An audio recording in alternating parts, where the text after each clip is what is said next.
कोटि प्रणाम है मेरे माता सज्जनों, आप सबके श्री चरणों में असंख्य बार चरण वंदना स्वीकार कीजिएगा। 2 सूचनाएं हैं। सर्वप्रथम 6 से 9 नवंबर तक जो हरिद्वार में साधना सत्संग होने वाला है, जिन साधकों के नाम स्वीकार हुए हैं उनकी सूची बाहर लगी हुई है। जाने से पहले मेहरबानी करके अपने नाम देखते जाइएगा। 7 नवंबर से साप्ताहिक सत्संग का समय, रविवार को जो सत्संग होता है उसका समय 9:30 से 11 बजे तक होगा।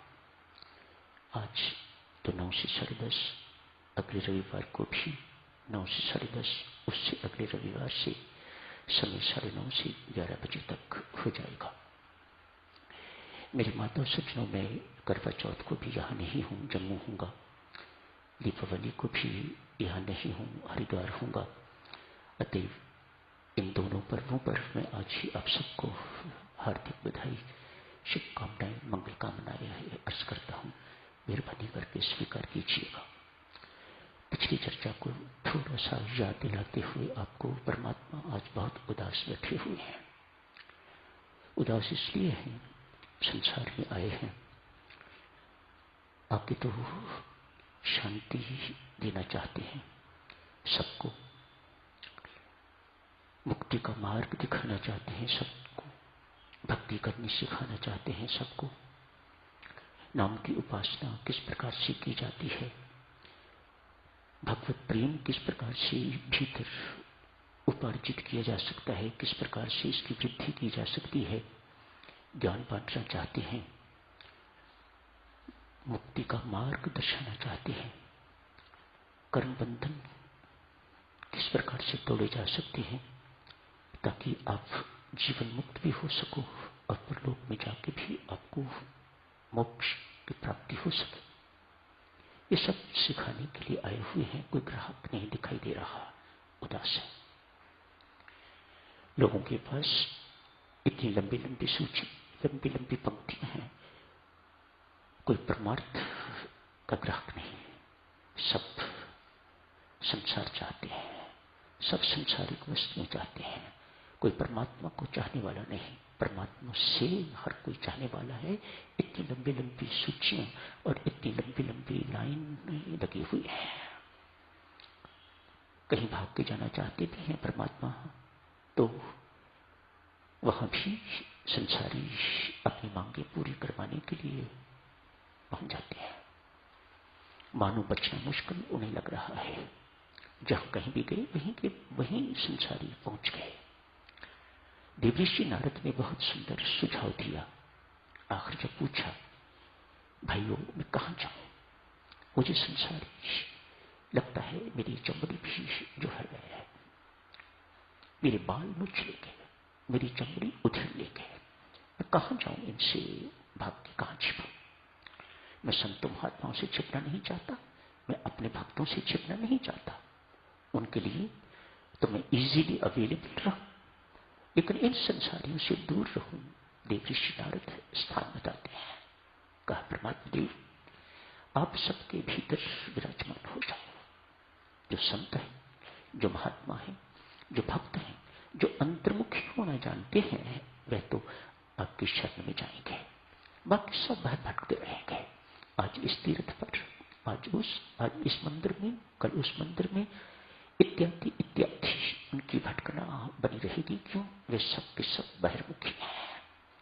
आपको वही पाएगा जो अंतर्मुखी हो जाएगा, जो भीतर जाना सीख जाएगा और जो भीतर जाने का अभ्यास करेगा, निरंतर अभ्यास करेगा, लंबा अभ्यास करेगा, वही आपकी चरण शरण प्राप्त करके। तो स्वामी जी महाराज इस सिलसिले में साधक जनों एक दृष्टांत दिया करते, बहुत सुंदर।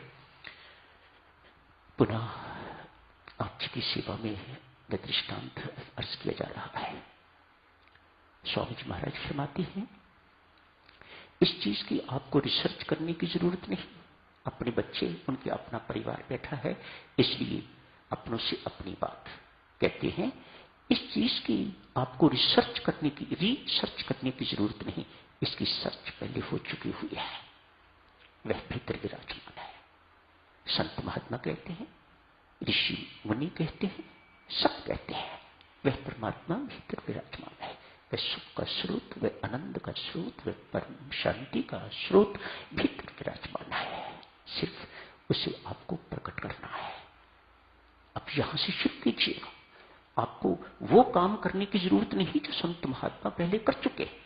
उसकी सर्च हो चुकी हुई है कि वह भीतर विराजमान है। बस सिर्फ अब आगे की यात्रा शुरू कीजिएगा, उन्हें प्रकट कीजिएगा। ये हमारे लिए काम स्वामी जी महाराज देते हैं। एक दृष्टांत देते हैं। कहते हैं एक लाला मुंबई से गाड़ी में बैठा है, उसके पास एक बहुत अनमोल लाल है। सूचना वहां के मशहूर ठगों तक भी पहुंच गई कि लाला इस गाड़ी से ट्रेवल कर रहा है और उसके पास बहुत अनमोल लाल है, किसी न किसी ढंग से इसे छीनना चाहिए। जान पहचान होती है। जिस कोच में जिसमें वह बैठे हुए थे उसी में टिकट अपनी करवा ली और बैठ गए। ठग और लाला दोनों ही एक ही कोच आमने सामने की सीट पर बैठे हैं। कहां जाओगे लाला? नई दिल्ली। मुंबई से नई दिल्ली। मैं भी नई दिल्ली जा रहा हूं। चलो साथ पक्का हुआ। ठग ने कहा। गाड़ी चल पड़ी। देखा उसका आहार अच्छा नहीं, उसका विचार अच्छा नहीं, उसका आचार अच्छा नहीं, कुछ भी सात्विक नहीं है। मन में ठनके, ये कहीं ठग ना हो, इसकी दृष्टि कहीं मेरे लाल पर ना हो, मेरी कहीं मृत्यु ना कर डालीजिए, मुझे मार न डालीजिए। अतएव एक युक्ति सोची, क्या करना होगा? ये लाल मेरे लिए जानलेवा ना हो जाए। युक्ति सोची। वह भी टॉयलेट जाता है, ठग भी जो बैठा हुआ है वह भी टॉयलेट जाता है। जिस वक्त टॉयलेट जाता है वह रात को सोचिए, सोने से पहले। ये काम रात को ही होते हैं ऐसे। जिस वक्त टॉयलेट गया अपनी जेब से लाल निकाला, उसके तकिए के नीचे उसे रख दिया। लाला बहुत निश्चित खुराटे मार के सो रहे हैं, उन्हें किसी प्रकार की कोई चिंता नहीं। मेरे पास कुछ है ही नहीं, छीनेगा क्या? उसके तकिए के नीचे उस अनमोल लाल को रख दिया है। सारी रात ठग लाला को टटोलता रहा, जोर जोर से खुराटे मारता था लाला, मानो श्वर सोया हुआ है। खूब टटोला, एक बार नहीं। वो चैन की नींद सो रहा है, ये उतना ही बेचैन है। मेरी इंफॉर्मेशन गलत नहीं हो सकती, इसके पास लाल तो है पर कहां है? एक बार नहीं, दो बार रात को टटोला, निराश होके ठग सो गया। सुबह हुई, लाला का जगने का टाइम, अमृतवाणी पढ़ने का टाइम। अशरण शरण शांति के धाम, मुझे भरोसा तेरा राम। बड़े आराम से पढ़ रहा है, राम राम राम राम माना फिर रहा है। ठग भी जगह, बाथरूम गया, उम्मीद तो नहीं, चलो तकिया देखता हूं। तकिए के नीचे उसे लाल मिला। उसकी खुशी को तो कोई ठिकाना न रहा। बहुत खुश लाला, लाल को वहां से उठा के अपनी जेब में डाल लिया। नई दिल्ली स्टेशन पहुंचे, दोनों बाहर। लाला ने ठग का बहुत बहुत धन्यवाद किया। भैया बहुत धन्यवादी हूं आपका। किस बात पर? क्या किया है मैंने?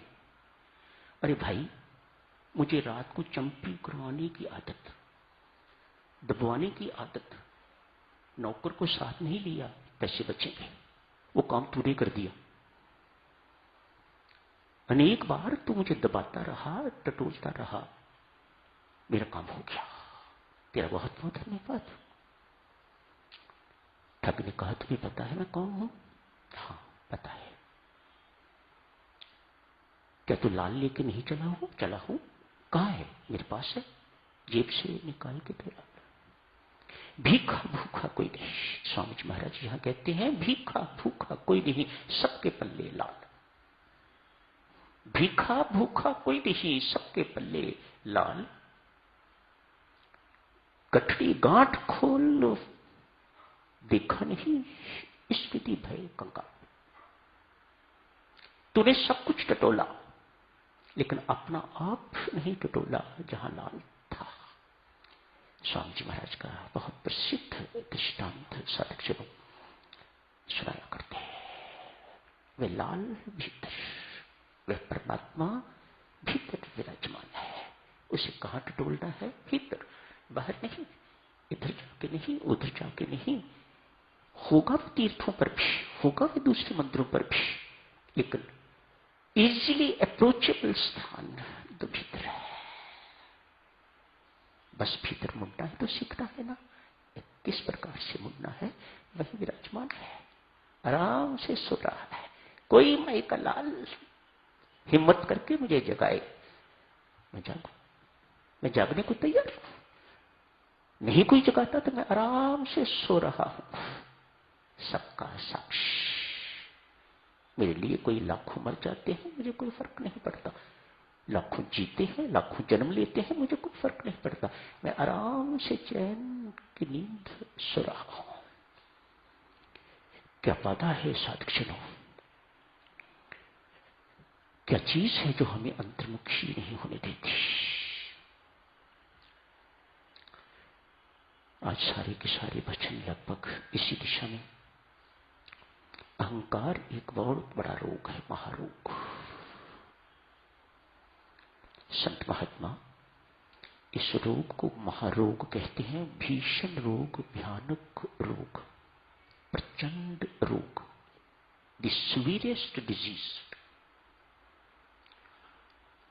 तुच्छ बुद्धि है देवी सज्जनों मेरी, शास्त्र सम्मत बात तो मैं नहीं कह रहा। इस मन को माया कहो, अभिमान कहो, मन कहो, सब एक ही चीज है। मैं फिर कहूंगा, शास्त्र अनुकूल ये बात नहीं है, लेकिन परमात्मा से विमुख रखने के लिए ये तीनों ही विभिन्न रूपों में प्रकट होते हैं। मेरी समझ में इतनी ही बात आती है, ये अहंकार, माया कहो, इसे मन कहो, कुछ भी इसे कहो, ये अहंकार ही एक रोग जो हमें परमात्मा से विमुख रखने के लिए पर्याप्त है। एक रोग जो हमें अंतर्मुखी नहीं होने देता। अहंकारी व्यक्ति, माताओं जानती हो, सज्जनों, बंधुओं जानते हो, अहंकारी व्यक्ति थोड़ा सा भी उसके अंदर अभिमान हो, लेकिन वह कितना बड़ा काम करता है। वह ना परमात्मा की सुनता है, ना आत्मा की सुनता है, और ना गुरु की सुनता है। आप सहमत हो ना मेरे साथ? अहंकारी व्यक्ति न परमात्मा की सुनता है, ना आत्मा की सुनता है, और ना ही गुरु महाराज की सुनता है। ये उसके अहंकार के चिन्ह है, ये उसके रोग के चिन्ह है। सत्य, जब तक इस मन की आपकी अपनी, क्यों आपकी अपनी क्यों कह रहा हूं? क्योंकि अभी तक आपका तदात्म, आपकी आइडेंटिफिकेशन आत्मा के साथ या परमात्मा के साथ नहीं है। अभी तक आपकी आइडेंटिफिकेशन आपका तदात्म मन के साथ है। इसलिए ठोक बजा के कहता हूं, जब तक आपकी अपने ऊपर अपनी कृपा नहीं हो जाती, मन की कृपा नहीं हो जाती, साधना सफल नहीं हो पाएगी। ये आपको आगे नहीं बढ़ने देगा। मन कहो, अभिमान कहो, माया कहो, सब एक ही काम करते हैं, और वह आपको भीतर नहीं मुड़ने देते। वह आपको संसार के उन्मुख तो कर देते हैं, मनोमुखी तो बनाते हैं, लेकिन गुरु नहीं बनने देते, ईश्वर के उन्मुख नहीं होने देते। छोटी सी बात साधक जनों, बहुत भयानक रूप है इसका, बहुत भयानक रूप है। महाआधि, महाव्याधि, महारोग, भीषण रोग, प्रचंड रोग, the severest ever known disease, अभिमान, अहंकार। ये आपको झुकने नहीं देता और बिना झुके परमात्मा मिलता नहीं है। मालिकों का मालिक, सारे जहान का, अखिल ब्रह्मांड नायक, अखिल ब्रह्मांड का मालिक, देवनहार तो वही है, लेकिन जिसको देता है उसको झुका के देता है, उसको दीन बना के देता है। जो चरण शरण में जाएगा वह निश्चिंत होगा, जो चरण शरण में जाएगा वही कुछ पाएगा। कौन करेगा चिंता को? जो चिंता हरण करने वाला है, जो उसकी चरण शरण में जाएगा वही सब कुछ प्राप्त कर पाएगा। शुभकामनाएं देवी सज्जनों, मंगल कामनाएं, बहुत बहुत चरण वंदना। 2 उत्सव आ रहे हैं, उनके लिए फिर शुभकामनाएं, मंगल कामनाएं। धन्यवाद। सर्वशक्तिमते परमा नमः। सर्वशक्तिमते परमात्मने श्रीरामाय नमः। सर्वशक्तिमते परमात्मने श्रीरामाय नमः। सर्वशक्तिमते परमात्मने श्रीरामाय नमः। गाओगे मेरे साथ?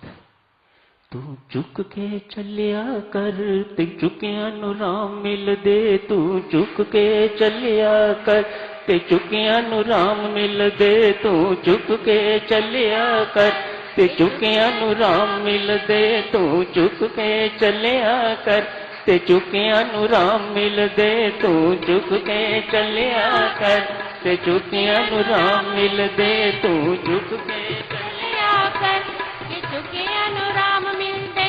तू झुक के चलिया कर, कि झुके अनुराम मिल दे।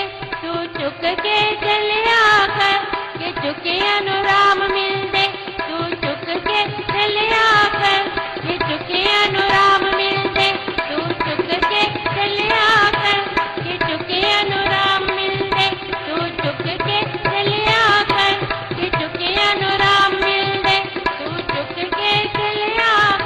कि झुके अनुराम मिल दे। तू झुक के चलिया कर, कि झुके अनुराम मिल दे। तू झुक के चलिया कर, कि झुके अनुराम मिल दे। तू झुक के चलिया कर, कि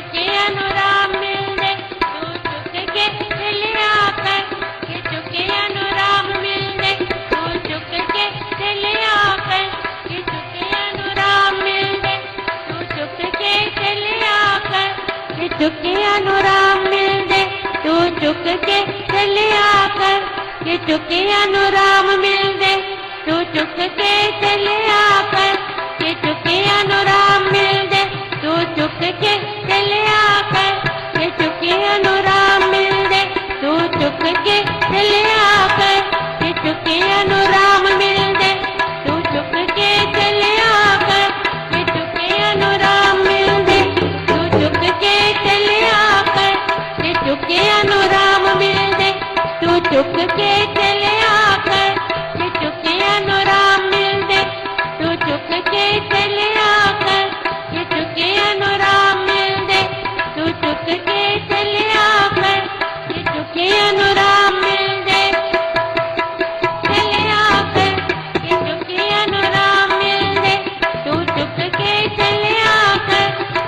चुके अनुराम मिल दे, कि चुके